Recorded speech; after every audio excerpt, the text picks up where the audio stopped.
quero dizer para vocês o seguinte: nós vamos ter, sim, uma tarefa árdua.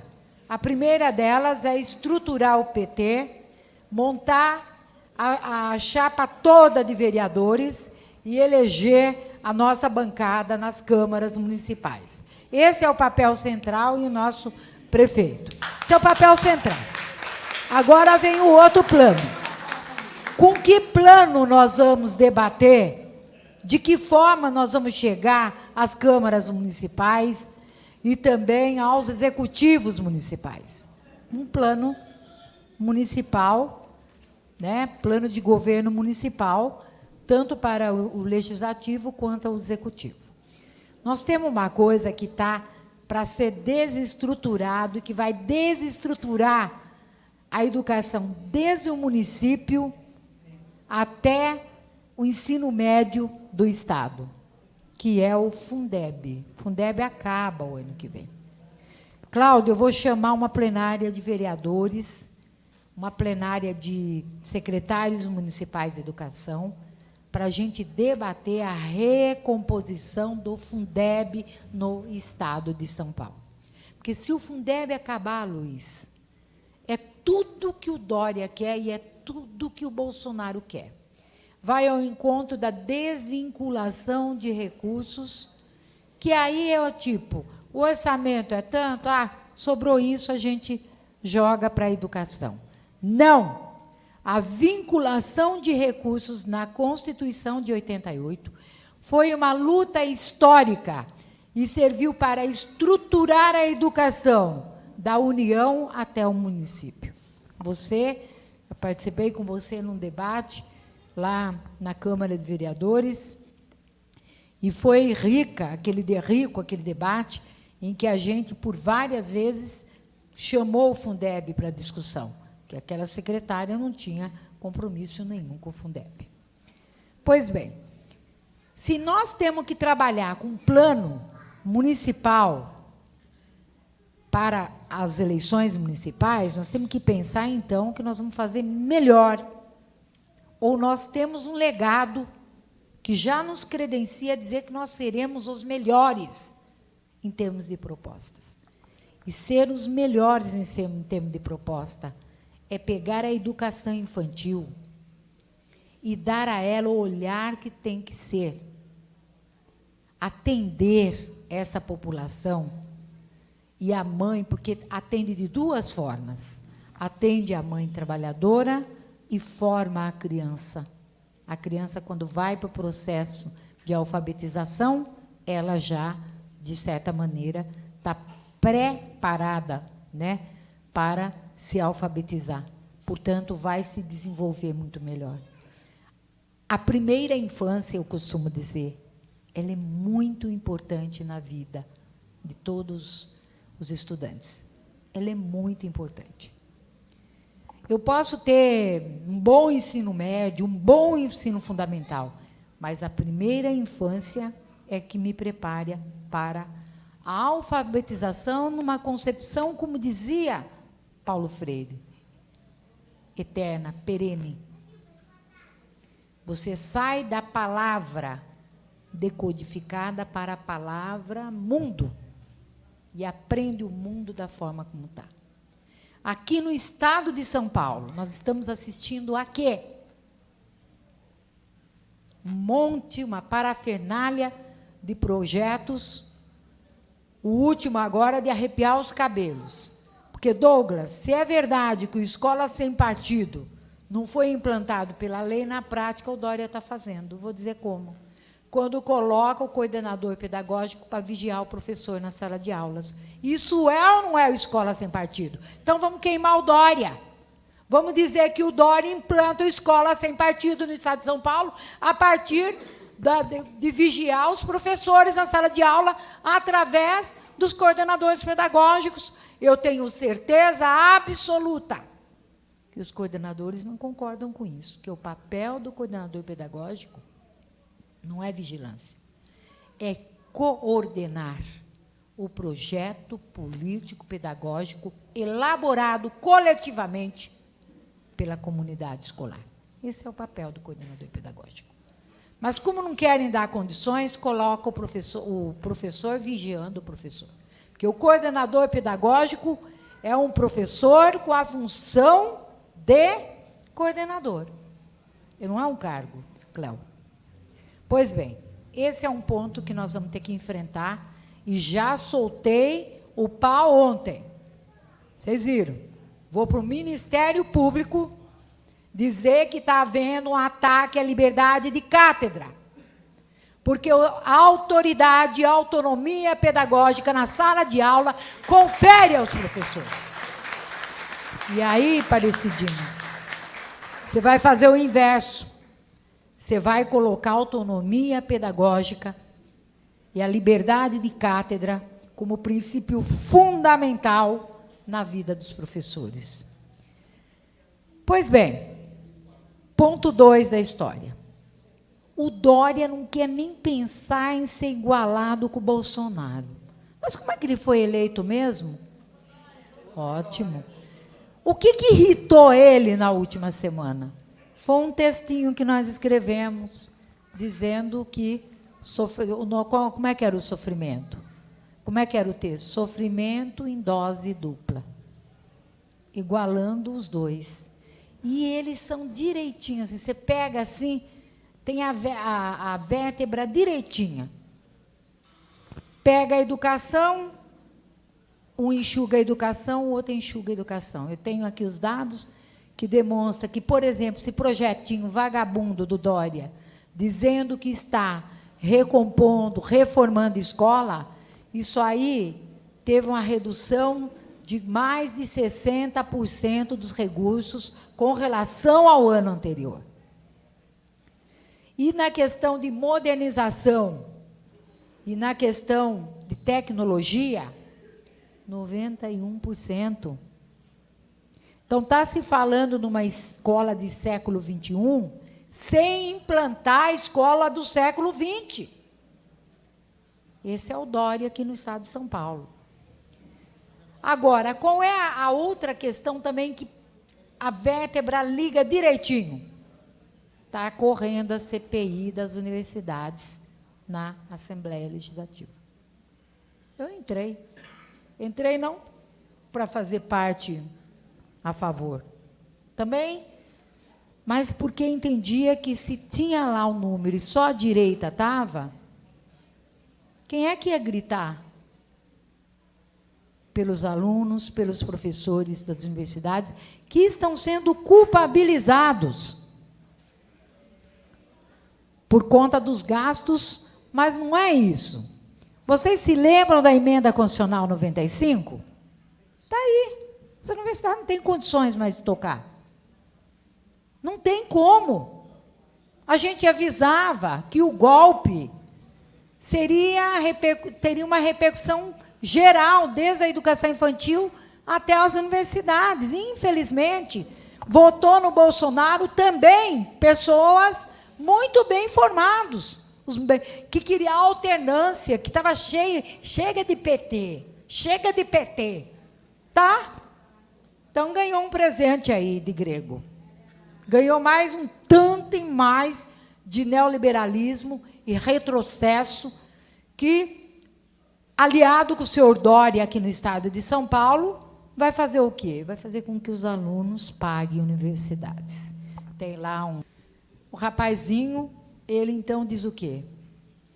Não tem cabimento. Universidade pública, ele fala assim, os ricos têm que pagar. Eu falei, não é verdade. O rico vai pagar. O pobre vai pagar duplamente. Porque o imposto que o rico paga é insignificante com relação ao imposto do pobre, que é o mesmo imposto. Essa que é a questão. Essa é a injustiça. Eu fui, Douglas, eu fui a uma universidade, sim, nos Estados Unidos, saber o que era essa tal de... a meritocracia nossa, eu sei o que é. A minha, de princípio, eu sei. Por isso que, na discussão da tese, eu quis fazer questão de que tirasse aquilo lá para não ficar a gente tendo que correr e explicar. A minha é essa, a dele é aquela. Melhor não pôr. Meritocracia, para nós, é passar no concurso. É ter uma trajetória de vida e ser avaliado desta forma. Meritocracia não é prova. porque a prova depende do meu estado emocional. Tá? Isso é balela, isso aí é avaliar para excluir. Lá é diferente. Não é a meritocracia que eles vão lá, estudam e mente para nós, não. Para entrar na universidade, o rapaz tem que ser bom desde a educação infantil até lá o college, que é o ensino médio. Aí ele é bom. Aí ele não precisa nem fazer prova, ele nem faz prova. O currículo dele é avaliado. É isso. Eu sou contra isso, você é? Mas eu não vou defender isso agora. Eu quero primeiro, né, a gente tem que segurar as universidades públicas para que... Por que eles também querem fazer pagar? Você pega a Unicamp, 50% dos alunos da Unicamp são oriundos de quê? Das escolas públicas.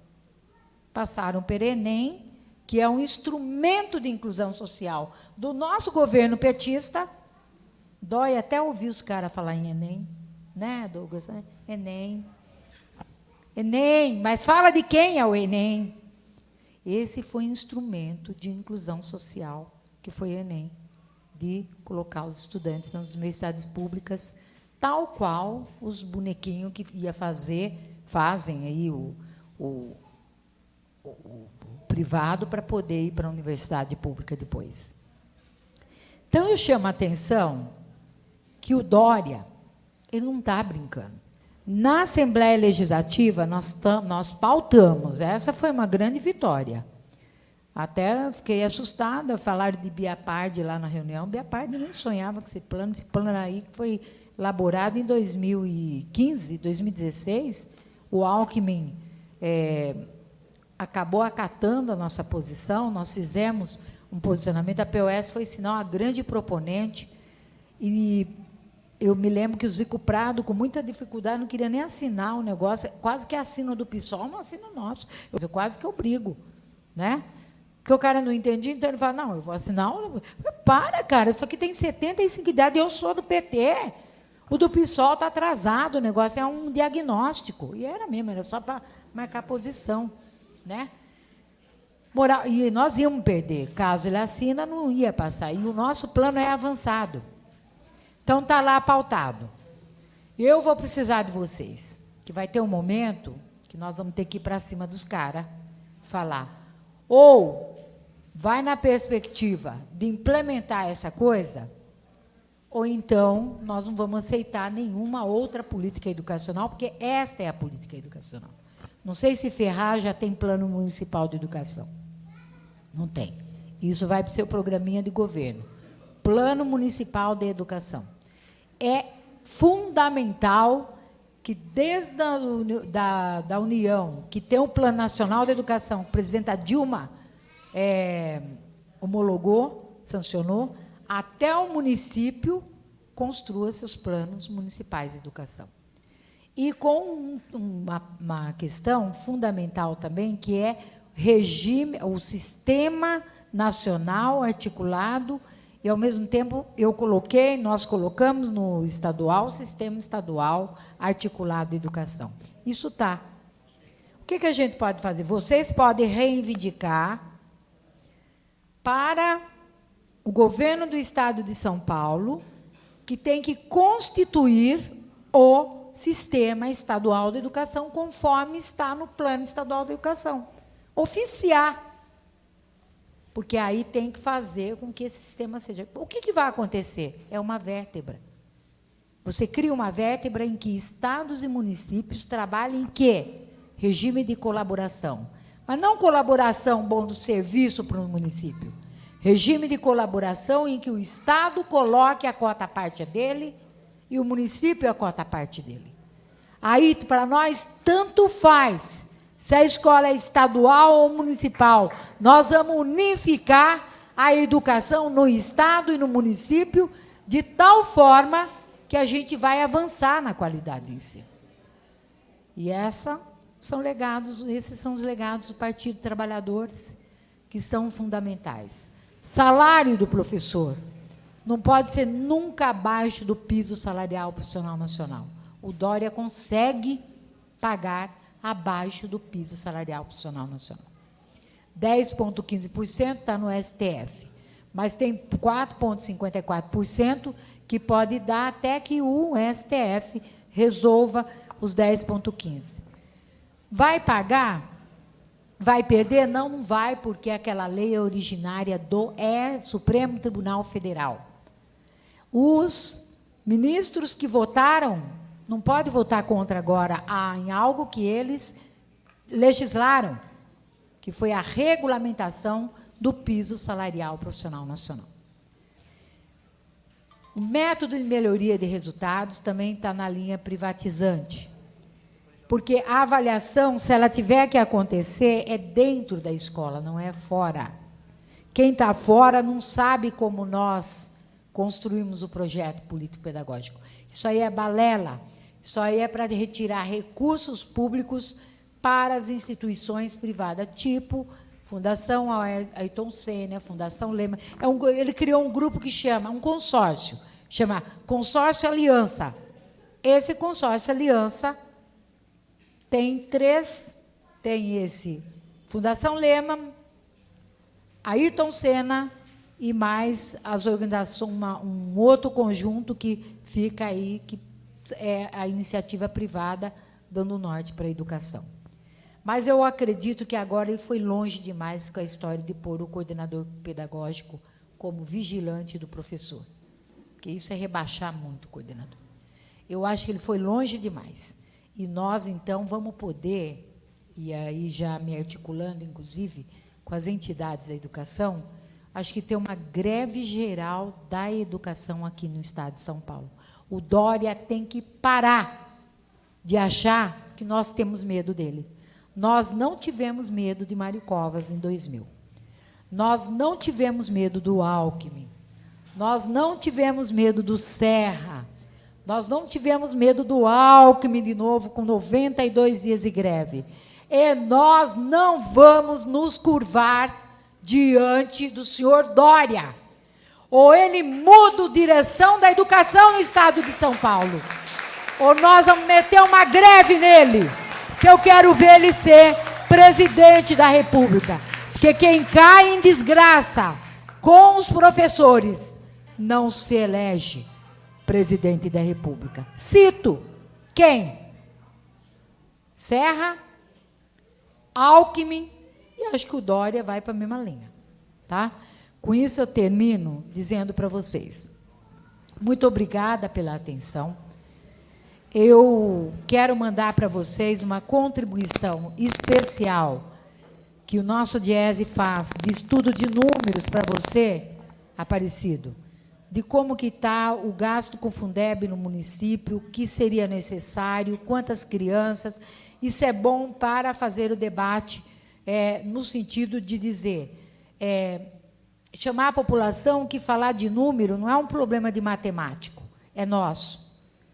Se o Fundeb, são recursos oriundos de impostos que a população paga, ICMS, quem tem carro, IPVA, é uma cesta de recursos que entram os nossos, e que nós queremos pôr mais recursos para o Fundeb, que é o Fundo de Desenvolvimento da Educação Básica, né? E que nós temos que ter isso para nós.